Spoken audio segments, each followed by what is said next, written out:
Hello, everybody. Good morning, good afternoon, good evening, or good night to wherever you are and whenever it may be for you.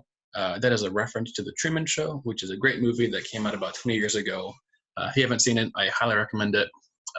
With the current health situation, there's lots of time to maybe watch movies that you couldn't have seen otherwise. This is one I like at least.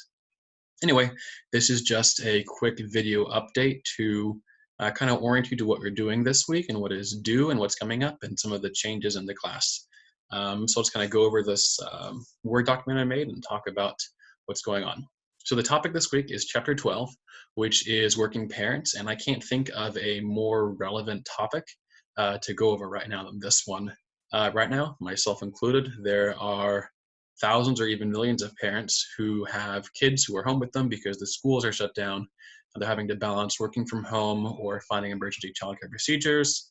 And I think it's just a very relevant topic that we're going to have right now. So here are some quick changes that we have from before we went completely online. So the first is I have changed the quizzes to now open on Monday morning and then be due Friday by 11:59 p.m. The reason quizzes were due Tuesdays at midnight was because I wanted you to complete it before going to the class on Wednesday morning. Since we don't have class anymore, there's not really any reason to complete it. The discussion post is going to be the same. It opens up Monday mornings as well, and the first post will be due by Wednesday, and then you need to respond to 2 others by Sunday for having 3 posts in total. The reason I still kept that Wednesday thing is the goal is to make sure that students don't just post everything on Saturday or Sunday evening. The goal is to try to make some approximation of having an actual discussion, and this is one way to try to help make sure that happens so that everyone's not just rushing to post on the very last day. So for extra credit, I offer people extra credit for answering what are some tips you guys have for best practices for online teaching. So I read through and commented on every single one of them. So please feel free to go ahead and read the comments. I asked a few people some questions or just let them know what I think about your ideas. Here's a really quick summary of what I kind of got from it.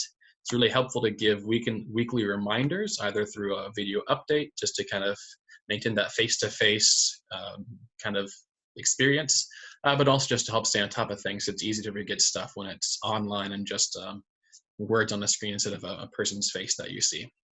After that, making sure there's a calendar that shows when all the due dates are. So I've gone to D2L and I've started the process and I'm almost done with putting all the due dates and when they're due for everything coming up, including the changes in the quizzes or the discussions. The assignment dates should be all about the same.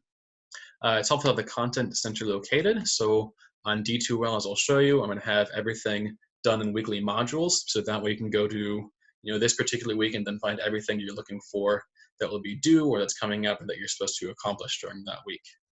I'm going to create an assignment discussion board. This is not something that's mandatory. It's something that if you have a question about an assignment, you can post it. If a student or a fellow peer knows the answer, they can respond. But if not, both Ron and myself will check it pretty frequently, and then we will try to answer the questions that way. If a student has a question in class, everybody else can hear it. You can't do that if it's online, but this is a way to kind of get past that thing. And then lastly, people ask for videos to explain assignments, which will be something I'll be doing for the rough draft for the final project. I'll go over that in just a second. In terms of what is due, just like last week, we're going to have a lecture that's online. That'll be in lieu of your attendance points. We're also going to have the weekly discussion and the quiz as well. And then additionally, the parent interview is due on Friday. The consent form was going to be due on Wednesday, but since they're not in class, I'm going to have you upload it, have it due by Friday. So the consent form is going to go in the same folder as the write-up and reflection paper. That way we can just look at them back to back and see you both have them and don't have to toggle between 2 screens or 2 different folders to find them. If you don't upload the consent, you will not get a grade for it. So please make sure you upload the consent form. If you, for some reason, are having difficulty doing that due to the virus and situation, let me know as soon as possible, and we can find an alternative arrangement for you. The sooner you do that, the better it is for me and for you as well. And then the rough draft will be due next Friday. which is April 3rd. So I'm going to post a video that will go over in pretty fair detail what I'm looking for in the rough draft as well as in the final draft. I'll also post in next week's module some exemplars from last semester and just from things I found online that I think are really good, as well as the rubric I used last semester for that way you can kind of have a better sense of what I'm looking for. And then lastly, I have not had a chance to finish recording and creating the lecture for this week, so I'll make sure to post it before Tuesday, which is tomorrow morning, at least for me. That way you'll have plenty of time to view it. So just to show you, here's what I've got on D2L. This shows a quick introduction, what's going on. I made this checklist. You don't have to use it if you don't want to, but if you're that kind of person who likes it, it should have everything on it that you need to do by the end of the week. That way you can make sure you're on top of things. Here's where you can find a link to the lecture that will be on Top Hat. Here's a link to the quiz for this week. Here's a link to the discussion board. And then I also changed the location. You can find the parent consent form and the rubric/instructions for the interview with a parent right here. And then lastly, here is the Dropbox for the paper. Also, after I finish this, I'm going to upload this video and put it here as well so you can find it. So as always, please do not hesitate to email if you have any questions. I'll do my best to get back to you as quickly as I can.